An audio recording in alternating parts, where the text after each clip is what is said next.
So, yes, Niall O'Sullivan will be joining us and we'll be talking about. I wish I could double reflect this so you could actually see the way it's supposed to be seen. We'll be talking about Werewolf of London, which is his new book. You can get it on the Fliptie website right now. You can also get it in the usual channels.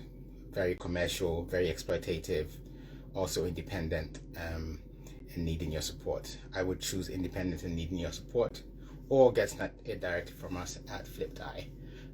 When you go to our site, you see other books by our wonderful authors. I am the senior editor at Fliptie and responsible for editing mainly fiction, but also some poetry. The first poets that came through Fliptie were edited by me, and I continue to edit them. So I'm inviting Niall to join me. He is very punctual. Well, he was here at 7. I have now invited him to join. I don't know if that's worked. Hold on, I'm going to try again. Here we go. Here we go. Oh my God. How's it going? It's a beautiful thing. I'm good. How are you? I'm fine. I'm just kind of like asking it not to caption it. There we go. Hey, yeah. I'm You're audible looking, then. yes, you are. You're looking very professional with those gaming headphones and everything. This is just the normal headphones. I've got the lights on and the slightly pretentious coloured light bulb in the background. So, I yeah. like it. I like it. It's you've got the whole dark color scheme, and I've gone lighter, so it's all good. Says a lot about us and our dynamics, really, doesn't it? Yes. Well, good to have you here. We have a few people kind of joining slowly. I have already shown the cover to people, but I'll do it again. And Stereo. I guess with you, it's never a big welcome thing, but nevertheless, Niall O'Sullivan is a poet, author of 3 collections of poetry. First one is You're Not Singing Anymore, which has, all of them have wonderful pictures on the cover actually, except this new one, which is now within a more stylized range. Then Ventriloquism for Monkeys, and then this Werewolf of London, which is many, many years in the making, partly my fault, largely my fault, to be honest. And we'll talk about that in a minute.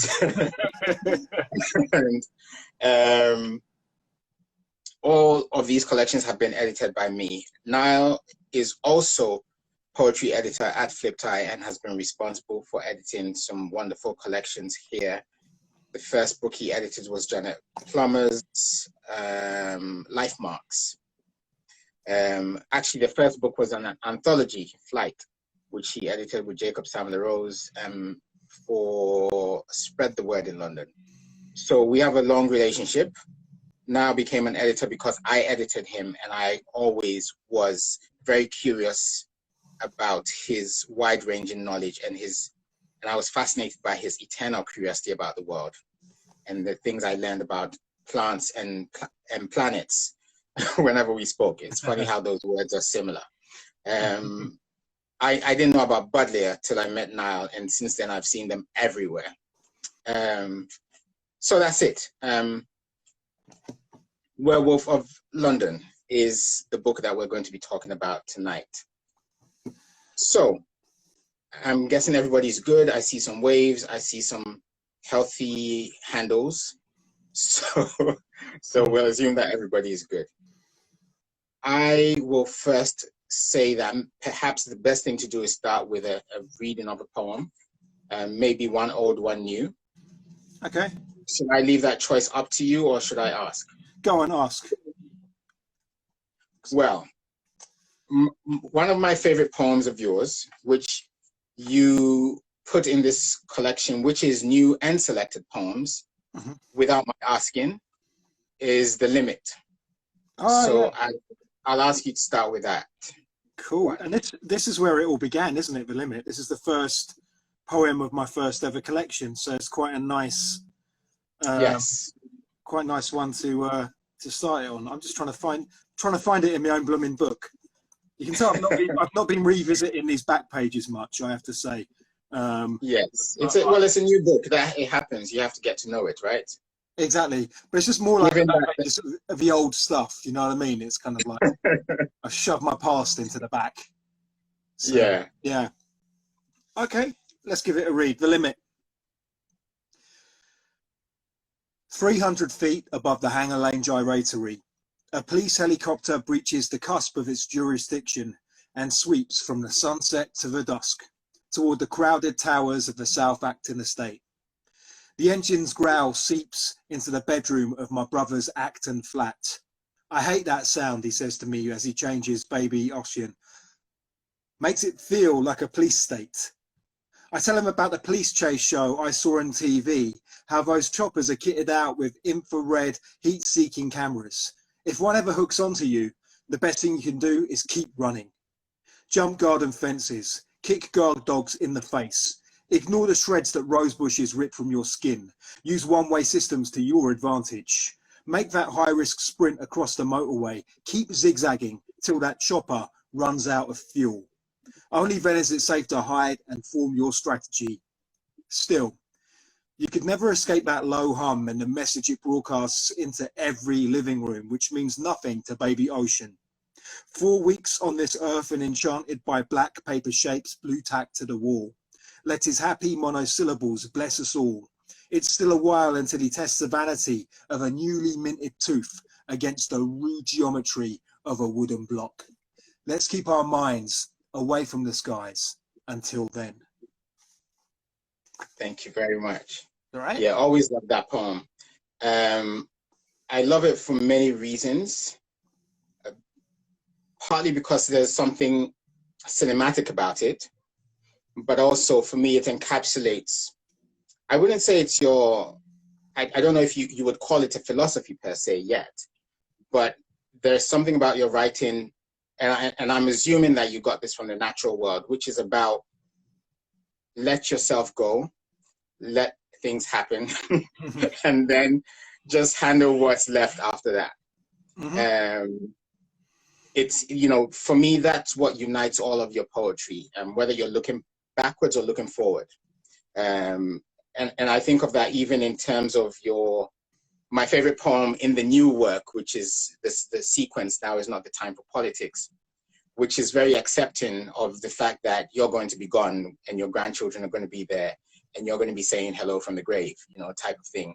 Mm-hmm. And so you have a kind of position which is not pessimistic, it's not optimistic, it's just we're here. Mm-hmm. And we're just going to have to deal with it and find our moments of joy, and that's it. And I find even that's related to the whole buddleia thing, because buddleia are those plants that will just keep going, right? Yeah. And grow wherever. I'd like to ask you, obviously, so The Limit is the first poem in the first collection, and that was, how many years are we saying now?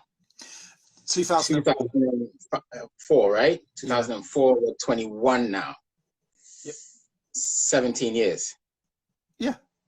Yeah. No, yeah. Yeah. It's a long time. What has the process been like for you since then to this moment? And especially, and I know a lot of poets will relate to this, the act of waiting until this collection happened, because we spoke about this collection, I'd say easily 7 years ago. Mm-hmm. Yeah. And in that time, a lot of stuff has happened. We've kind of started and stopped. So there's been some evolution of the poems, of the choices of poems, of the craft, of world events that then kind of impact on how the poems finish up. I'd just love to know a little bit more about the journey. Okay, so what, from I guess from the first collection to here, or from sort of like from the first collection to here, but also a little bit of weight to the last 7 years of waiting for this to come together. I've written a lot of poems, you know, and the amount that it really is the tip of the iceberg when it comes to what ends up in the books.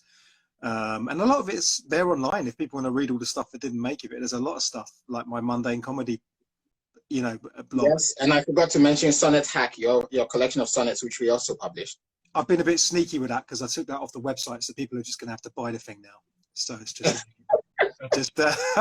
when my website, the database of my website got corrupted, and I rebuilt the whole thing from Internet Archive and cached Google pages and stuff like that, and just kind of relearn HTML and CSS just to sort of put it all back, which was fun. But yeah, so the process when I write You're Not Singing Anymore, when I write the poems that went into that book, I think a few things were different, which was I was working a blue collar job for a start, and that kind of factored into my little rhythms. I think if you're a creative person, you have your little rhythms, you have your little goals, and how your creative practice fits into your life. So for me, writing poetry felt subversive when I was a gardener. It felt like something that I did in my little moments. I'd read a poem when no one was looking. I'd write a bit of a poem when no one was looking. I didn't really want people to know I was a poet. And then I would turn up at open mics and stuff like that, or do some gigs. But mainly it was kind of a performance poetry thing. And so I was writing almost to kind of get the work out, as a live performance. And so that was my rhythm. Now, as I don't know why, but I guess I wanted to learn more about poetry, and especially meeting poets who I was reading and stuff. And it's the same story. I think other poets, like, I think you'll see this in a lot of poets that start off in spoken word and then bring out books. It's a similar thing. They get kind of dragged in when they start reading, and things change. So I guess that's what resulted in the poems that You're Not Singing Anymore, because even then, that was 2004, and I've probably been on the circuit since 2007. So it's been about 7 years. 1997 even. 1997. Yeah, that was just my time traveling years, like the Flash. But just so basically I did that. When I left my job and sort of went full time as a poet, I had a bit of a narcissistic alcoholic breakdown, but quite a mild one. And then and just kind of, as in, no one was calling no one's calling the emergency services or anything like that. But I was definitely nothing narcissistic is ever mild, brother. That's true. But I was incredibly high on my own supply for a while, and I guess I was in need of humbling, and that came in varying ways. Like the amount of weight I put on after like quitting that job for a start is one thing, any blue collar work. But so yeah, I think, I don't know, things changed. And my creative process going into these sort of last, I don't know, it's just I guess I've just come out of that. So my creative process, when I finally kind of got married and had kids and just chilled the hell out and started doing lecturing work and stuff like that, everything changed again. So I actually, it's funny this, but I kind of like the phase I'm in now, and I like the phase I was in sort of before I quit the job and stuff like that, around the sort of late 90s, early 2000s. Whereas this bit in the middle where I think I was just a mess. I think I didn't know what I knew in life. I didn't know what I was meant to do. I didn't know and I had weird expectations that were completely unrealistic. So I don't know how that finds that's made its mark in the poems. But sometimes I wonder if that accounts for my little gap as well, my own kind of bringing out stuff and creativity, kind of not really knowing who I was for a while, I guess. Yeah. I mean, I think there's always that balance between the urge to put work out and your own process of, in your words, knowing yourself, right? And sometimes when you're in the public eye, even though, it might be a very small public, which it tends to be for us poets, you might feel compelled to be seen to be productive. Even when maybe you're not ready to share work, or the work hasn't got to a point where you actually feel like this is important to me. It's just done some work and it's good, and I'm going to put it, it's decent, and I'm going to put it out. And I think that, there is that distinction between, like, I don't think you'll ever write a bad poem, like a really terrible poem after, a really terrible poem after a while, because you have a basic understanding of the mechanics and the craft.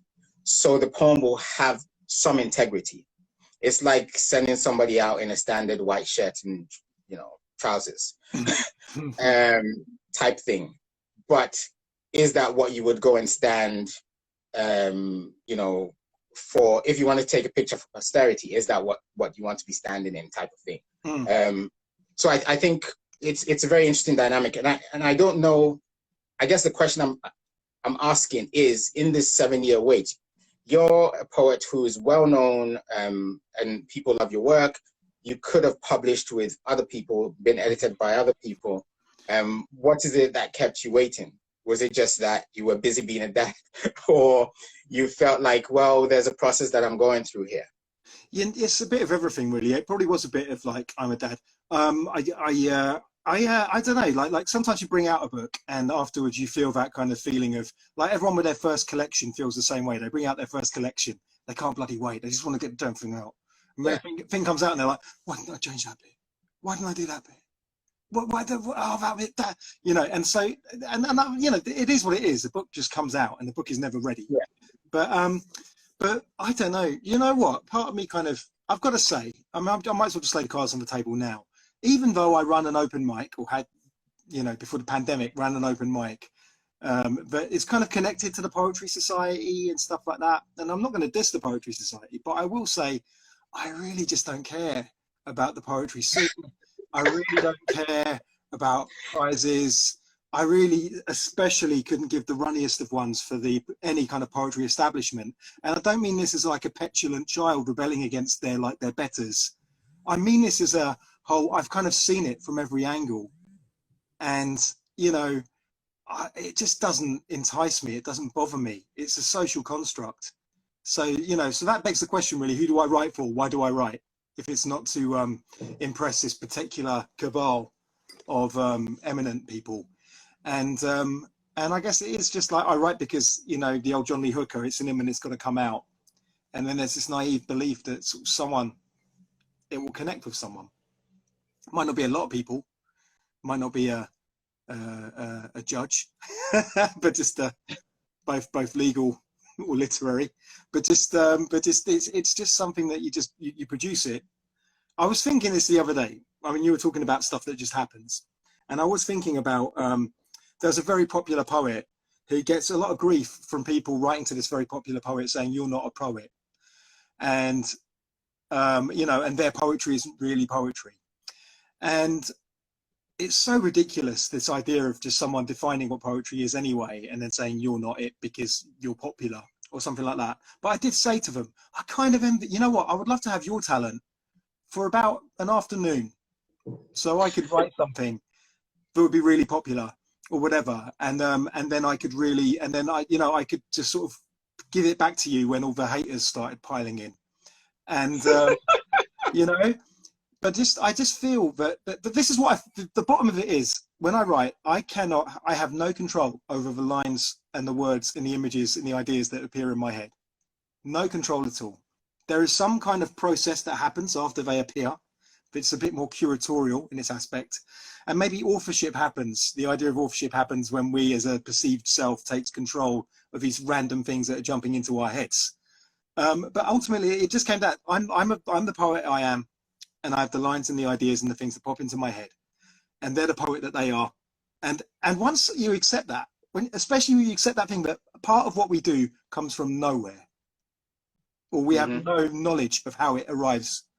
When you really understand that and look at that, it's very hard to judge other poets, and it's very hard to judge yourself as well.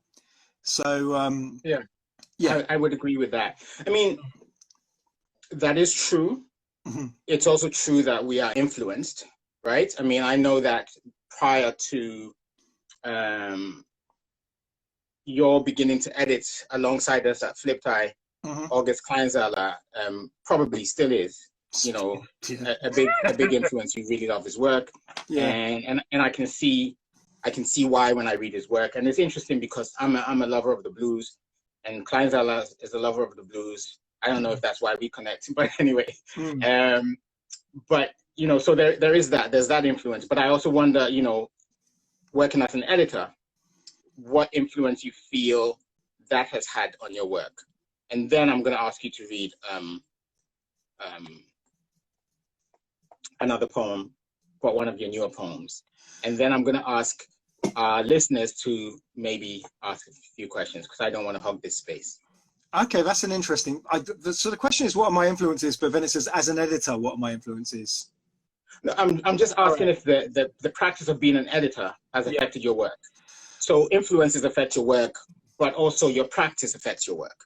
So, and this is related to what you were just saying about knowing that you are one kind of, writer and accepting it.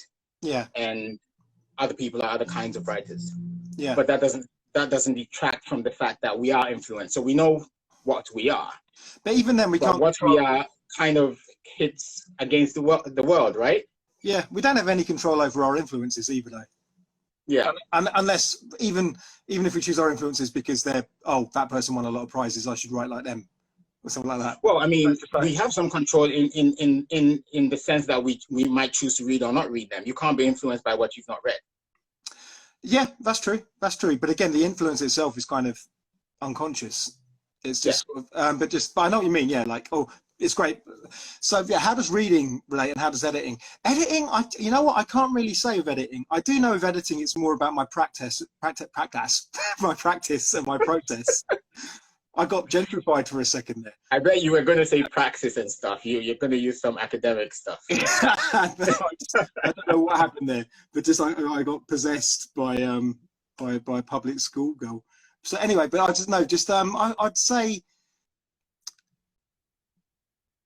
the influence of the editor is more about my process. It's more, I don't think I necessarily, as an editor, get influenced by people that I edit. I know it sounds weird to say that, but editing is such a different mindset, especially editing someone else, I think, to writing and creating. The editor is normally the mindset I say for myself when I really have these poems and I'm looking at them and I'm thinking, right, now the real work begins. And I mean, I suppose the question was less about how the people you've edited influence you and more about how the process of editing. I mean, I would say from my perspective, working with you, as editor working with you, it's a different experience since you've been an editor. So for instance, when we're talking about sequencing of poems, right? The way in which we talk about it is completely different from the way in which we would have talked about it when you were working on You're Not Singing Anymore, for instance. Yeah. Because the way in which I was looking at curating the poems and putting them together was not the same. I mean, you weren't coming from the same mindset. These were poems that you had loved and, made people love, and they were coming together in a book. And it was like, well, I mean, are we ordering them in terms of how many people clapped? Type of thing. And I'm like, okay, what's the arc? What's the narrative? Whereas when this comes in, you've almost done all the work already. I mean, I probably moved 2 or 3 poems around. So it's a completely different thing. So for me, as your editor, I see a kind of transition that's happened. A kind of, I mean, I won't call it growth, it's just a change, right? Yeah. So yeah, I mean, that's more what I was asking about. Okay, yeah, no, I'll tell you what, just thinking about the poor schmuck who's got to kind of like, deal with your work at the end of it. Definitely. Haven't been that guy to varying degrees. Thank you for the characterization. You know what I mean? Just like there's 2 ends of this, isn't there? There's sending someone something that's been, that's just really been worked on, and everything has been thought about. And that doesn't mean you might still have an editor make better decisions about things, because that's always what happens, because everyone has a blind spot. But there's that at the one end of the scale, and then the other end of the scale is someone sending you a zip file full of individual Word documents. I don't want to think about that. I would like for you to read a slightly surreal, what would have been a surreal poem a couple of months ago, but given what's happened in the last couple of days, might actually not be surreal anymore. The Beautiful South. Oh, okay, cool. So there's a little bit of backstory for this one. Again, this was written in that mundane comedy thing. So this was written around 2011, 2012. And there was an incident on a tube train on the Victoria line, in which a guy with some drums was getting off the train, and then this racist guy sort of shouted at him. I actually toned down the language for the poem, but he was far ruder. And I'll just say, that's basically what happened. And I think it is. I think you're right. It is something that is. I wrote a poem just the other day, just about the experience of overt racism, and how you see it in South London, and how I wasn't really. I mean, I'm not saying people weren't experiencing racism in South London, but I'm talking like swastikas sprayed on BT exchange boxes. A man like, head shaved a bit like mine, I guess. But other than that, walking out down the road from the park with his shirt open, shouting something about how the black man has all the power now and the white man has no power.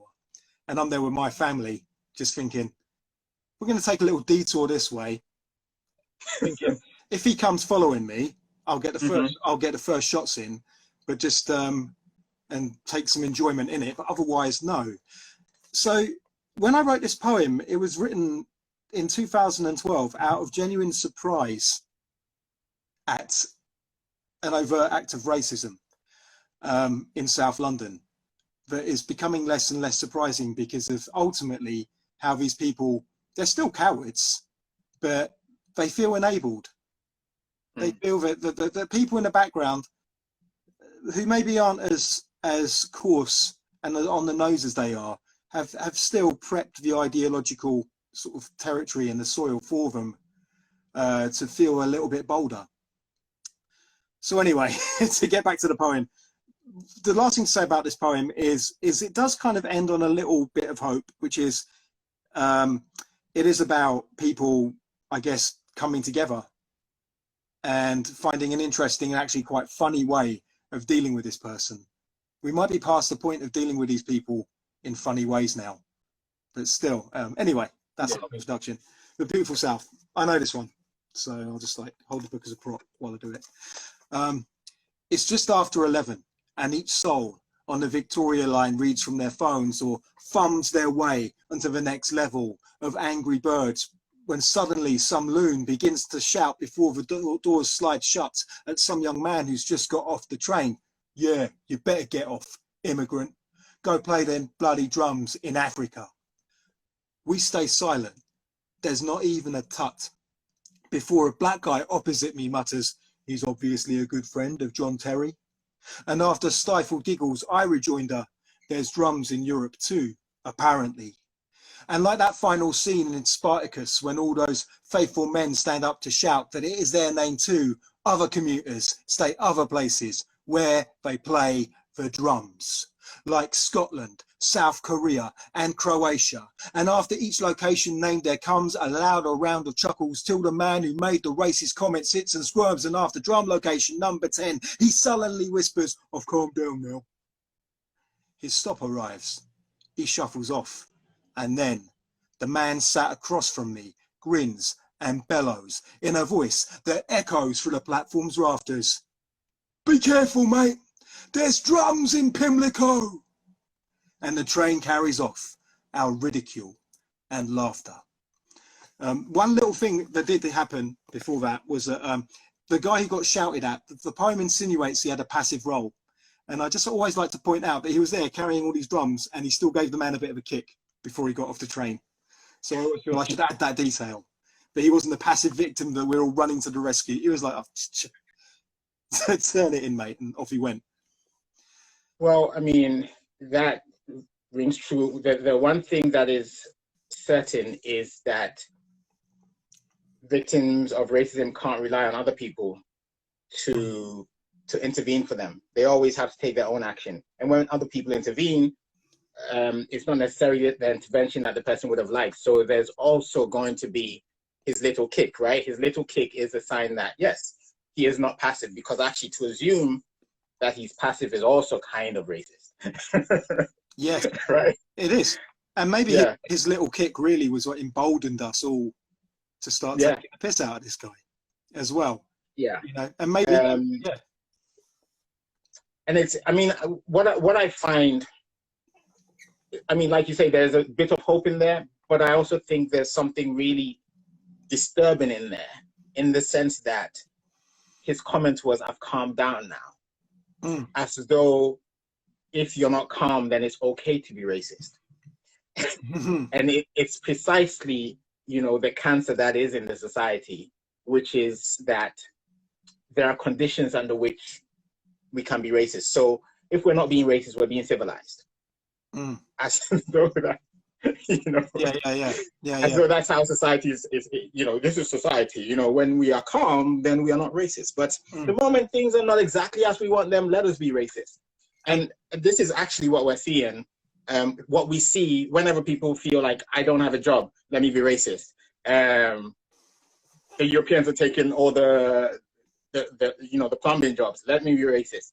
And it's a kind of, and I think that's what's worrying about it, because when I read that poem, it made me realize that actually that's how this society is structured. The moment there's a problem, even the prime minister, who's racist anyway, and Instagram might warn me, but who's racist anyway. Yeah. Every time he's like, yes, we're going to get back to basics, back to Britain, back to, it's the same thing.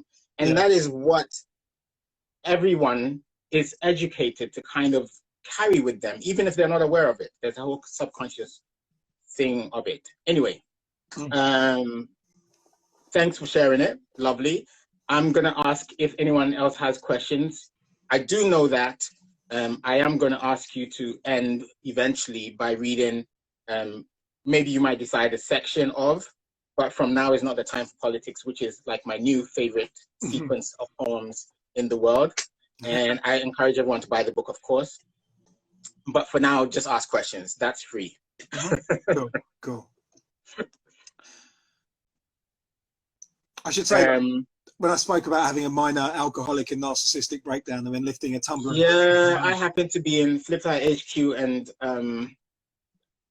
there's tequila in the office. I'm happy to admit. It's just that I like it at a certain temperature, and I don't have the resources. That's why the whiskey is always just the right choice for me. But just So what we maybe need is some whiskey in the office too. So while we're waiting for questions, what has it been like for you since the book was released? Because I've seen lots of really positive messages on social media, people buying the book and saying how much they've loved it. And how does it make you feel, because you've been waiting for so long? It feels really nice. It's the complete opposite of what I'd normally feel in bringing a book out, which is ridiculous optimism before bringing it out, and then just a sort of weird attack of dread as soon as it comes out, where it's kind of been the other way around. I was kind of like super anxious before it came out, and when it came out I went, like that. It just felt fantastic. And no, I'm very proud of it. I think there's a lot of, I'm happy. Me and this book are gonna, this is just the beginning. Me and this book, we're gonna, when the open mic starts running again and the scene's running again, this book's coming with me on a journey, and it's me and this book for the next few years. And I'm in no big rush to kind of have some big sort of super duper, all the attention in the world now. I think it's a good book. And we're looking forward to going out with this book. Yeah, it's a well-dressed book. You had so one of the things to tell everyone, we have a standard kind of alphabet that was designed for us by D237, which is a flip type alphabet. And what we ask for our authors to do when the book is coming out, this is a way to standardize our design for the poetry series a little bit, is to pick the letter that they want to be on, whether it's French would say majuscule and minuscule, so capital or lowercase, and then pick the colors. And Niall picked these colors, and I think they're absolutely brilliant. And so I really love the way the book looks as well. When they came in, when they were delivered, I had a love moment in the office. I just kind of looked at this book and thought, you are one good-looking book. It's my colour theory at art school when I was 18 didn't go to waste, basically. Something stuck around in the brain. Orange and purple. Orange and blue even. Complementary colours. Yeah. So, there we go. Beautiful thing. I'm guessing that we don't have questions. It seems like everyone is just entranced by your expression, and and feel like you've been very clear. So there are no questions. I can see some of the Flipside crew in here. We've got Samata Elmi, whose book recently came out. It's Portrait of Colossus. It's so good. Everyone should buy Samata's book. I sent it to you, right? You did. And very loved it. Yeah. No, it's fantastic stuff. Beautiful book. I can see Denise Saw, who was our first PBS pamphlet choice winner. I can see Charlotte Ansell, who is a PBS pamphlet recommendation for her last book, Deluge. Yeah. I am bragging about our editing skills a little. So yeah, it's wonderful to see the support from the Flipside family as well. Yeah. So, beautiful book, beautiful process. Thank you for being patient with me as editor, because, as you know, I was going through a whole lot of stuff, and then Flipside was restructuring as well, so books got pushed back. I think Charlotte, who's on here, will know her book was, I think, 5 years late. And yours was a few years in the making as well. And in that time, you also edited and produced some wonderful books for us. So including recently Monica Cassell's Grammar of Passage that just came out. So thanks for that. So yeah, this is all my thanks in one in public. So we can't pretend that I did not thank you. It's been great. No, I love the journey that Flipside's going on. It really feels like it's a new birth, a new dawn for us. And I think it's great to see these books coming out. And you know, even I've forgotten the name already. The new anthology. Not quite right for us. Yeah, I didn't realise Wellesley was in that one. Yes. So it's one big family. Definitely doing what it says on the tin there, then, isn't it? Yeah. But yeah, Linton Kwesi Johnson forward. I mean, it's just going to be. I can't wait to clap my eyes on that book as well. You see Linton in your local hood occasionally, so I do. One of the last times I saw him was when all the panic buying started, and people were just stripping the local Tesco's dry, and then I just saw Linton waiting calmly in the queue with one pack of Kit Kats. There's a man who understands how time works. Yeah, exactly. Just kind of go, you're the man, you know, like just can I just have a little bit, a little bit of what makes you tick, sir? I think he was the best dressed man in sort of Herne Hill Brixton way, because he kind of lives in the border between the two. Yeah, he comes correct. I don't want to dox him, but he was the best dressed man, but he's toned it down. And I think one reason why is because everyone will go, that man's really well dressed, and now they're going, it's Linton Kwesi Johnson. So I think he's toned it down a bit, and I've noticed he's even more a few times in the cap. So it's just like, but you can still tell it's him. Make himself slightly less recognizable. It is, but it's just something about seeing great poets like having a, you know, like I think he's referenced in Happy Hour in Herne Hill as when you can see it's yes, smoking a rollie outside the bookies. That was Linton. Yes, he is. For those of you wondering, Happy Hour in Herne Hill is one of the poems in here. I am now going to ask, as I've seen no questions come in, for now to read from Now Is Not the Time for Politics. I guess you might want to do an excerpt, but if you want to read the whole thing, I'm here for it because I love this sequence. I think I'll read it how I read it my little YouTube thing a few nights ago, where I didn't read the whole sequence, but I kind of just read some that gave you the idea of the story that's told. So beautiful. Beautiful. So this was guys, prepare for a wonderful experience. That's all I can say.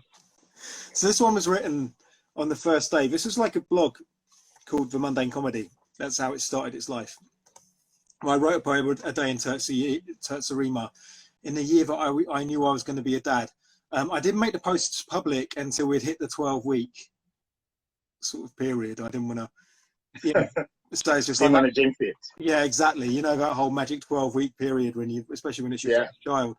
But I think this was wrote very, very early on because of that. So this is number one. So it's mainly about that little journey about, the blog it comes from is about a lot of stuff. And the one person show I wrote based on these poems that I wrote in Terza was called Now Is Not the Time for Politics. And then for the book, I just stripped it down again just to tell that little story about becoming a parent. And so I wrote these poems every day, often like, you know, sometimes even just wherever I could on my phone or whatever. So yeah, I'm just going to start reading. So here's the first one. The speck of life that stirs within your womb is now a fact sanctioned by our GP. A place within the crowded polis looms, and so begins the trend to entropy from nature's realm to citizen of state, from breath to name before your first nappy is, like our dearest leaders, full of shit. And yet it's never felt so radical, this spawning sport that's played from whale to gnat, how the mundane becomes so magical. I guess all reveries become statistics, as poems become periodicals, ephemeral pleasures, considered, listed. I think I bashed my mic there. Okay, next one. Also, when you're having your first kid, like, well, for us, it was downloading all those stupid apps and how the app would tell you what kind of vegetable your future child was the size of. Weak now you're the size of a grape. All organs present and you've lost your tail. 7 months until you make the leap from viewless womb into the teary veil. I'm at the blues bar, early for the stag. I'm nightly no mates, solitary male, adrift from the revelry of the pack. I down my Murphys, fire off a few tweets. Outside the sun blazes, inside time drags. The boys are running 30 minutes late. I'm counting beats to Howling Wolf's evil. You mark the 4-4 of your mother's heart. The both of us snug in our darkened bubbles. And then we skip to kind of induction. I don't know why, but so basically the baby was induced, labour was induced. And I won't go into detail about it, but oh my goodness. I think I had some sanitized idea of what induction was. You know what I mean? I had some. No. Induction is induction, mate. Just you think the whole kind of thing of just run into the hospital and obviously I've not done it, so I can't judge. But that, I mean, I think that's painful, and you know, that in its own way is painful. But goodness me, induction is an ordeal. It's a long ordeal. So yeah, this is about that. Labour hasn't started, so we snatch whatever sleep we can as hours stream like fluids through a drip. I keep a watch for midwives that appear like fleeting dreams and vanish with the words, I'll go find out. The curtains flutter, they never return. Before I left at 4 a.m. last night, I heard a newborn's first cries down the hall. Despite the rain that sputtered down outside, the birds on every branch sang loud and shrill. Right now, a blue partition cuts us off from the Polish single mum-to-be's sad call for doctors, birthing room, and pain relief. And you, my love, are somehow able to curl up against the chaos and drift off. I self-administer an espresso. And then the baby arrived, and this is the poem that was written. And this is really where Now Is Not the Time for Politics really comes from it. So, yeah. Okay, daughter dearest, hear this right. That crazy stuff each side of you is noise. That crazy stuff in front of you is light. That warbling beyond our curtain is some Pentecostals giving Satan the boot from a bed provided by the NHS. The NHS aren't devils or devout. They are our country's socialist backbone. The young nurses that once cried Maggie out are still walking the wards where you were born, although the moral high ground that they tread might soon be privatised by George Osborne before that hated heckled Baroness has sunk into a private trust pillows to die a premium, elitist, death. Oh dear, I'm talking politics, I know. It's yet to cross the mind of your sweet ilk, though, while we're skin to skin, I must disclose. Like Thatcher, my man boobs won't give milk. And everyone's had that when, well, mainly men of a certain girth have had it when a child has tried to suckle them. And it's either a message to go down the gym or to call the missus in with a camera and say, quick, take a photograph, we can show this to her when she's 18. I won't go into option I took. Okay, anyway. So yeah, we ended up, so the induction was long, but the amount of time we spent in the hospital afterwards was longer. My first child, my daughter, she went up to the special care unit. My wife needed a blood transfusion, and things were they never got dramatic, but they were a challenge, I would say. So yeah, I take the trek up just one flight of stairs, scrub my hands and arms and walk on through to find you strung with drip lines and thick wires. Your readings have been good, steady but slow. You're doing your bit under watchful eye of surrogate aunties, Filipinos and Irish nurses too. You sleep as I, taking you into my arms, and whisper how your mother's getting strong as well. Your cries are easily sated, though my own still bubble upwards, lava-like, sudden. And though you tip the scales at 7 pounds, your humble heft helps me to hold it down, maintain composure, keep the long sob in. Your short vowels hold back pity's pale poison, the sweet song of the smallest violin. And I'll read 2 more from this sequence. Yeah, I'll read this one just because it makes me. So this is about, it's a short one, but it's about how being in a hospital for so many days, you can be going through a challenging situation, but the evidence of people going through more challenging situations than you, tougher times than you, are everywhere. And that includes the kids who are in these proper, you know, the just stuff like children that just, they've had much challenging entries, more challenging entries into the world than your child has. And then you're walking past people being wheeled through, and it's just like, you know, people being wheeled past you on these stretchers, and it's like there's a little piece of them hanging onto the world, but it's almost like this tiny, thin, fraying knot. And that just made me feel very compassionate. And you know, the noble truths in Buddhism say that everybody suffers. That's the truth. It's like a space of perspective, isn't it? It really is. Yeah, and it does. It makes you just sitting in there. So, but also, I also believe that our environment often dictates our mind more than we think, and I think this poem's about that. So it's quite a philosophical poem here. The hospital gives me the chance to bring the first noble truth into focus, for all that breathe are also suffering. But when I head outside to catch the bus within the clammy streets of Camberwell, it's not long till I ditch the mindfulness and tell a stranger to go fuck themselves. And just hospital, Camberwell, just I have changed, you know. Okay, the final poem from this sequence. And actually, I think in one incarnation of this book, this was the final poem in the book. And I can see, I think I like it in both spots, actually, you know. But I think when we changed the structure to put the kind of poems at the back, then, yeah, I think it made the sense to make this the last of, well, one of the last of those new poems. Last of this section. Yeah. So yeah, I hope you can see all the hearts going up. I know that poem is really, you know, well, making people come out with the love. Me talk about swearing at people in Camberwell. Okay, maybe it's all the Camberwell haters. Oh, no. Anyway, okay, so this is the last one of this sequence. I try to picture this child in my arms as an old woman in a distant time, in spite of climate change or nuclear bombs. I wonder if she'll read these dodgy rhymes to great-great-grandchildren I'll never know. Well, are you currently reading these lines? Have I been gone a long, long time? Hello. Beautiful. Thank you very much for sharing that. I really love that sequence, and I do hope everyone gets the book, even if just to see that sequence, to experience it in expanded time, because I think one of the things about that sequence is I've read it fast and I've read it slow, and it's each time it's a different experience.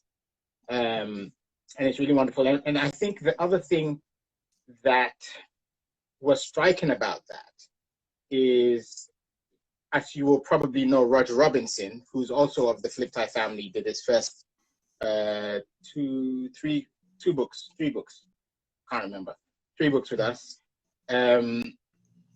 He also had a very challenging initiation into fatherhood and wrote a number of poems. And one of the ones that's really striking is about being in the hospital and this particular Caribbean nurse who is refusing to let his child die, right? Just he's being told, don't do this, don't do this. And the nurse comes back and says, no, you're going to stay. Your child's going to be fine. And as long as I'm here, that child is going to have warmth. And it's just such a moving poem. And for me, the thing about it is these two experiences, very different poems, both very moving, both actually, while there's a child that is at risk in them, very much looking at the wider world. And I think there's something really beautiful about that. And so when I came to this poem in the editing process, it made me think of Roger's poem, which I went back to read. And it's so funny how the registers are different, but they can resonate emotionally in the same frequency. I don't know how to explain that, but it's a beautiful thing. Yeah, I don't know why you said Caribbean nurse, and while it sounds, you know, in Roger's poem, it's obviously it's quite a serious and quite a very intense moment. You did remind me of the nurse that delivered that first child, the midwife that delivered that first child. When we went in, the second child was just like, you know, was on blooming water slide, and you know, just and then as we bobsled. Yeah, exactly. Just like the bobsled child. But just the second child was just it was, you know, and I don't think being that there's this long induction birth, I don't think Mrs. O'Sullivan was entirely kind of it's just entirely aware of when you do it naturally how quick it can be.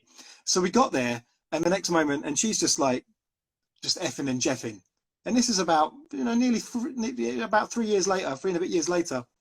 Yeah, she's there going through things. I'm not going to go into too much intimate detail here, but she's got a mouth like a sailor, as a lot of women do.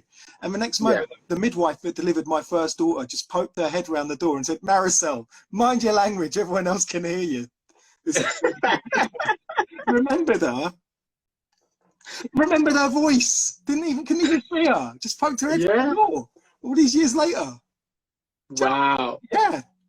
And you know, they deliver lots of babies, you know. My mom was a midwife. She's retired now. But there were nights when they would do 10. So for her to remember, you know, Mrs. O must have quite the sailor's vocabulary. Quite a set of lungs on her, I'll say. Yeah. But just it made me, it was kind of every now and again I remember this and just go, what? You know, how the hell? You know. Anyway, yeah. But and this time there was an Iranian midwife, and there's something about Iranian humour that's just like the Iranian people I know. There's a sense of humour that they have that just cuts to the marrow.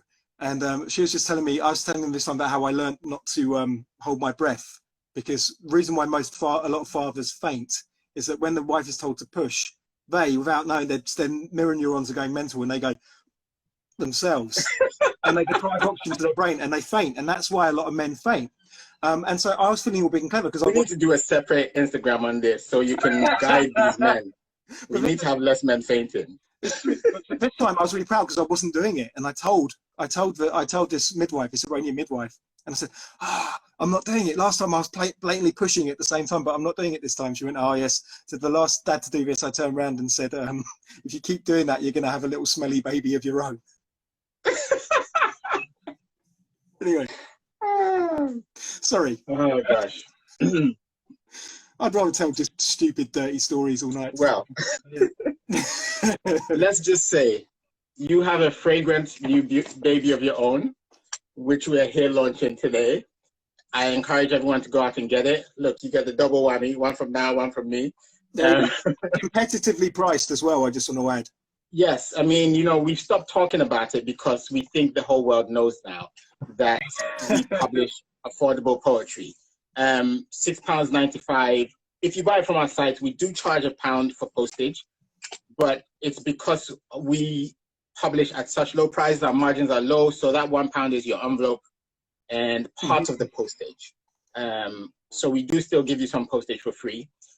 Thank you very much for coming to listen, and I hope that you will go out there, get the book, tell other people about the book, because that's our main advertising budget is, and we used to buy pints for people, but it's not possible at the moment because we're not following government guidelines. We're following flip tie guidelines. We're not buying pints till next year.